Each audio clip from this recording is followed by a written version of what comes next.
Ma'am Elvira at saka kay Sir Robert sa pinamahagi niyang tulong sa amin.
Sabi niyo ate sa kunting binigay ni Ate Elvira at Kuya Robert sa inyo. Maraming salamat po dito kay Ate Elvira tas kay Kuya Robert sa konting tulong na binigay nila sa amin. Salamat po. Ano pong masasabi niyo sa binigay ni Ang Ate Elvira? masasabi ko, salamat sa bigay sa atin kasi mahirap ang buhay. Masasabi niyo sa binigay ni Ate Elvira kay Kuya Robert? Maraming salamat po kay Ate Elvira at kay Kuya Robert dahil may bigas, may tinapay, may pilis at sardinas po. Salamat po sa lahat. Masasabi niyo po sa binigay na kunting tulong ni Ate Elvira at Kuya Robert? Ay malaking tulong po sa amin sa binigay nila dun sa kunting ganitong tulong. Marami na kaming pagkakain. Tapos, pata. May pagmerienda, may pangulam. Maraming salamat. Sana may kasunod pa.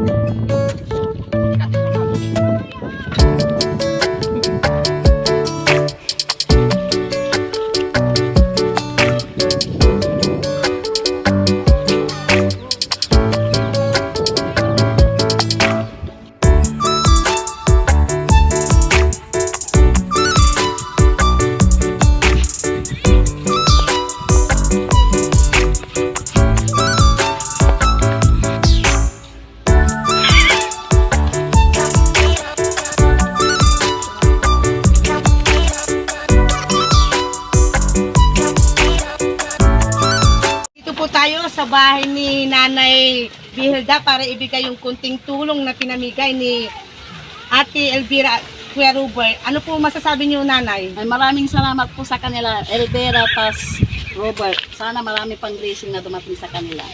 Dito po tayo sa bahay ni Ate Blenda Sarmiento para ibigay itong kunting tulong galing kay Ate Elvira at kay Kuya Robert. Ate, ano pong masasabi niyo kay Ate Elvira at kay Kuya Robert naman? Maraming salamat po, Madam Elvira at Kuya Robert. Thank you po. Tayo sa bahay ni Ate para ibigay yung kunting tulong ni Ate Elvira at Kuya Robert. Ano po masasabi niyo, Ate?